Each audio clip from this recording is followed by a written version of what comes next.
Oi, gente, bom dia pra vocês. Como é que vocês estão? Vocês estão bem? Eu tô um pouquinho gripada, um pouquinho derrubada. Nossa senhora, esse final de semana foi super puxado, fiz várias coisas e acho que baixou um pouco a minha resistência, né? Porque também eu tava de TPM. Então foi uma loucura, aquela loucura que as minas entendem.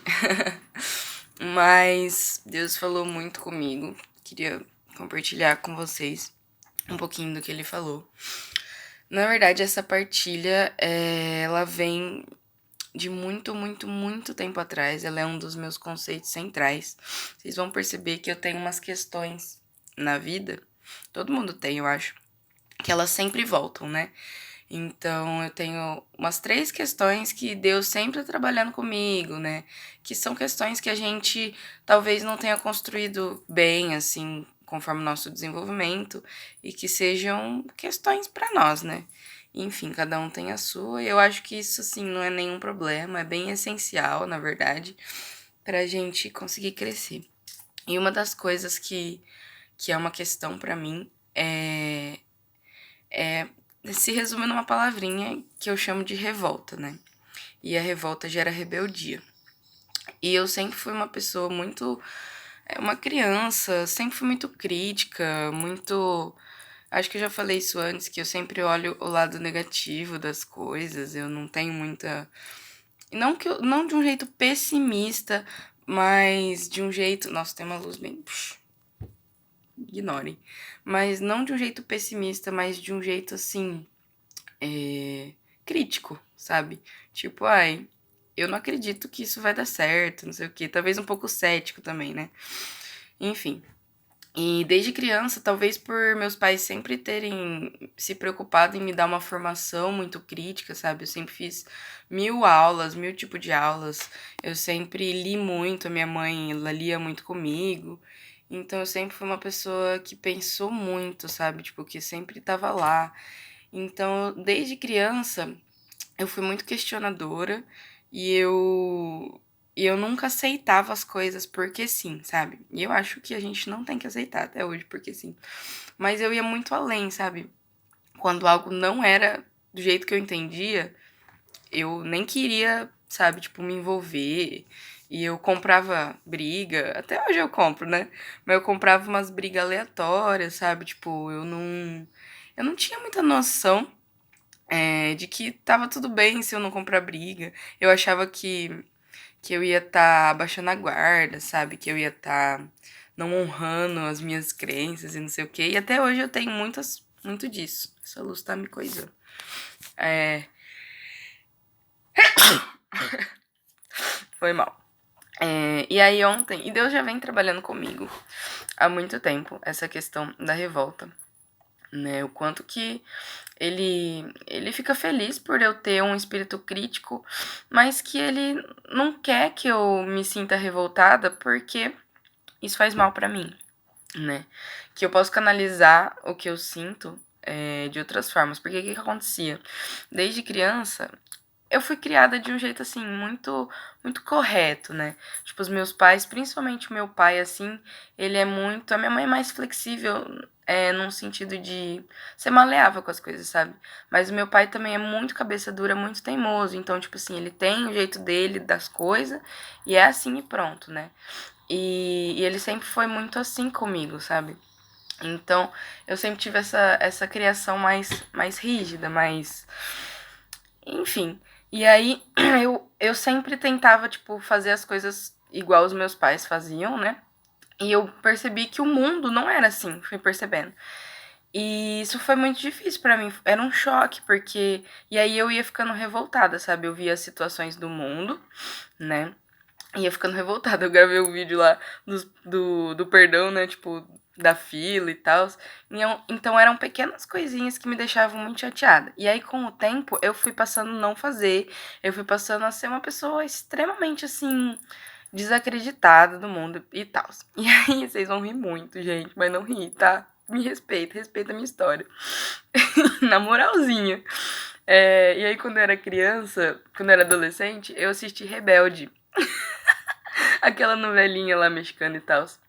E aí tinha uma personagem, não sei se vocês são do tempo do Rebelde, mas tinha essa personagem que era a Roberta. E ela tinha o cabelo vermelho e ela também, tipo, tinha várias questões, ela era super revoltada com as coisas. E aí eu me identifiquei muito com ela. E aí eu pintei o meu cabelo de vermelho. E assim, isso depois que Deus foi me explicando, né? E aí, beleza. E aí foi indo e tal. E aí, esses tempos atrás, e a minha rebeldia, ela me impedia, a minha revolta, que gerava a minha rebeldia, ela me impedia de tocar alguns aspectos da minha intimidade com Deus, né? Porque se eu queria tudo do meu jeito, eu não queria ouvir o que Deus tinha pra me falar. Eu não queria experimentar um amor, muitas vezes, que é um amor que sofre, um amor, muitas vezes, que é um amor que cala, um amor que igual Maria, né? Que guarda tudo no coração, né? E tá tudo bem, porque era coisa de adolescente, sabe? Era coisa que a Ana Beatriz foi criando como um mecanismo de defesa e adolescente, às vezes, não sei, nós sente muitas coisas intensamente, aí nós não pensa muito, entendeu? Aliás, nós pensa demais, entendeu? Nossa, eu amo adolescente. Enfim, e aí, ontem eu tava assistindo um filme, chama 10 Coisas que Eu Odeio em Você, vocês já assistiram, né? E é demais, tipo, a menina também me representa muito, a Cat, sabe? Com as questões dela e tal. Você pode ver que ela é bem, assim, correta, não correta, mas, tipo assim, ela é bem rígida, que nem o pai dela e tal, né? Acho que rígida é melhor. E aí Deus foi trabalhando uns tempos atrás comigo. Nossa, ele trouxe uma crise existencial muito forte, porque assim, comecei a rezar sobre Isaac e Abraão, né? Que Deus fala, dá Isaac para Abraão, que Abraão já tem idade avançada, e aí depois Deus pede para Abraão sacrificar Isaac, né? Aí ele sobe lá com Isaac, e aí vai entregar, e vem um anjo e fala assim, não precisa entregar, beleza? Aí ele não entrega, Isaac é poupado. E aí Deus me fez fazer uma analogia com Jesus, né? Porque tudo no Velho Testamento é meio que profético para a vida de Jesus, né? E aí eu pensei também, nossa, Deus, ele se fez homem através de Jesus. E só que diferente de Isaac, ele não poupou a vida de Jesus. E aí eu entendi que isso me causava. Era o centro da minha revolta, sabe? Sempre tinha sido o centro. Por que Deus, sendo Deus, se deixava sofrer? E aí tornou consciente, né? O porquê. Porque o que mais me revoltava quando eu era criança, quando eu era adolescente, além das coisas dos que estavam errados ganharem as coisas, eu também me revoltava muito com as injustiças do mundo, né? Eu tinha muitas questões de tipo, ai, qual a necessidade dessa pessoa sofrer, sabe? Por que essa pessoa tem que passar tanta coisa? Nossa, que bosta de Deus, né? Me perdoa assim, Jesus. Mas assim, que bosta de Deus, eu pensava. Tanto que a minha primeira experiência, tipo, muito, muito concreta com Deus, sobrenatural, assim, eu falo, foi quando a minha mãe tava doente, né? Tipo, e eu senti um abraço de Deus, assim, de Jesus. E foi num momento de revolta, assim.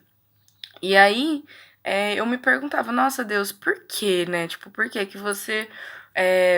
com Isaac, você, tipo, permitiu que ele fosse poupado. Mas Jesus era seu filho. Não que Isaac não fosse, né? Mas, tipo assim, Jesus foi escolhido pra ser, sabe? Pra ser o Deus na terra, né? Tipo, o verbo que se fez carne, o amor que se fez carne.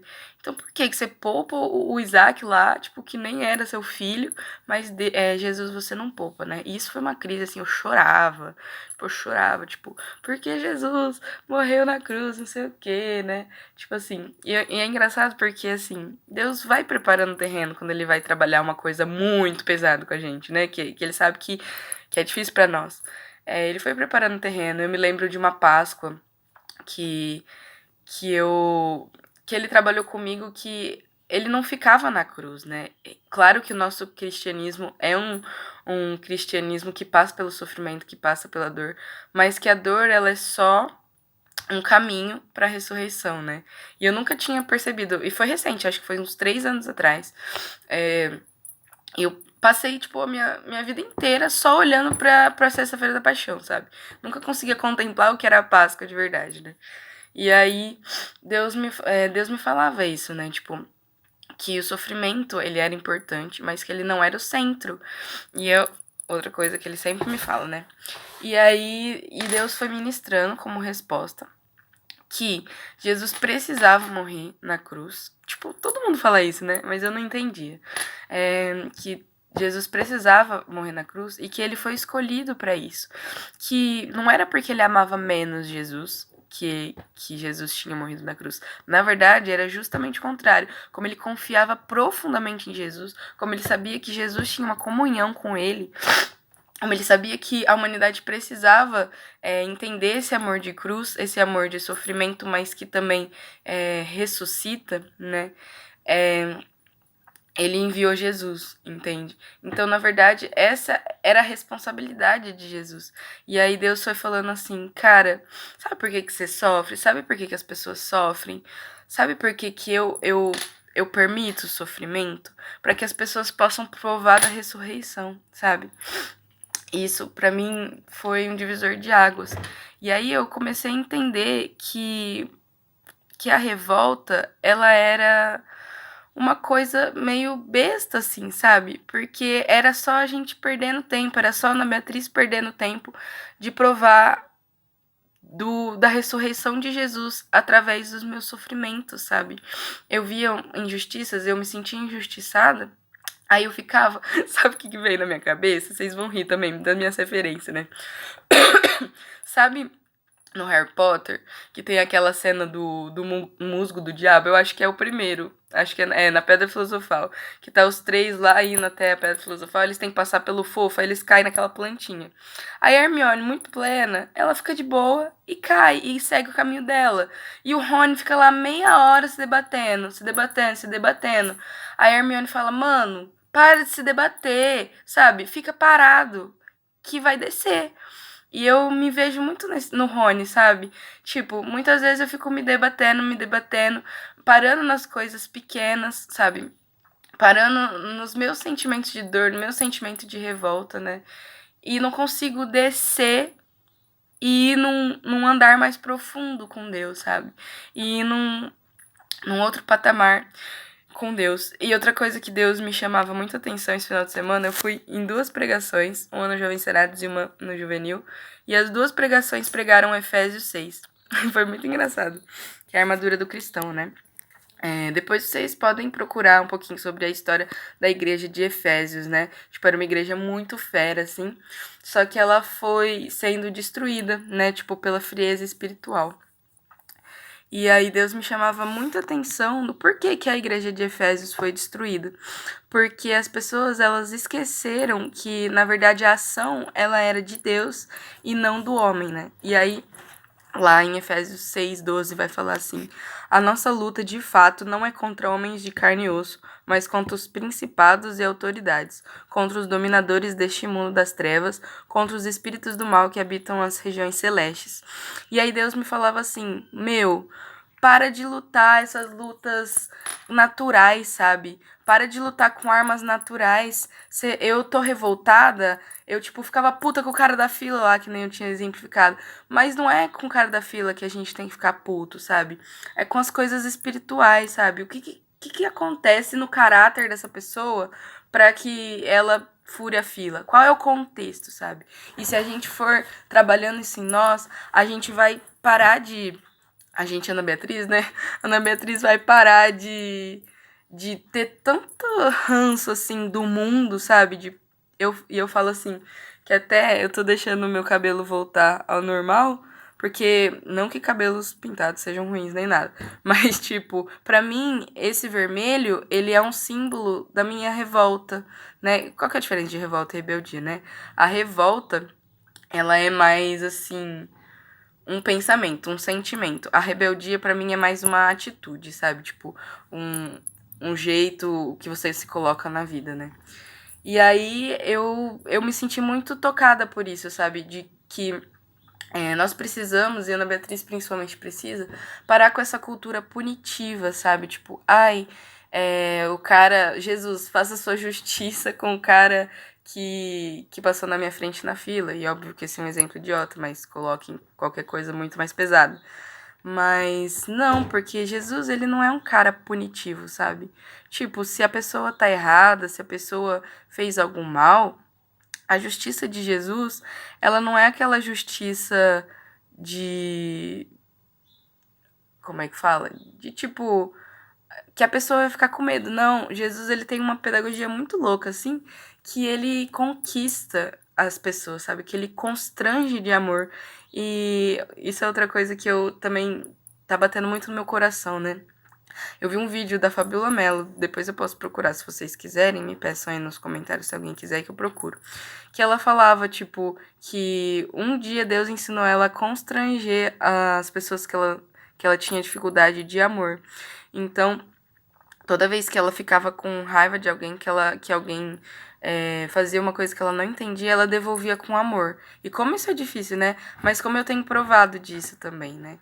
Então Deus convida a gente a olhar mais pro sobrenatural, mais pro todo, ao invés de olhar para as coisas pequenas. E colocar esse sentimento de revolta aos pés da cruz mesmo. E sofrer os sofrimentos, sabe? Em vez de ficar tipo, ai, é, mas isso é horrível, eu não concordo. Em vez de ficar se debatendo, sabe? Tipo, tá, isso aí, tá no mundo. Se Deus permite, tem um porquê, né? Tipo, eu não sei, mas Deus sabe, porque Deus é todo-poderoso. Então, como que eu posso me colocar à frente, né? Como que eu posso me colocar para eu não me machucar e para eu não ficar sempre patinando, sempre no mesmo lugar e para eu descer para níveis mais profundos no meu relacionamento com Deus. Espero que tenha edificado vocês de alguma forma. Desculpa a minha voz, hoje eu tô meio down, assim. E é isso, gente.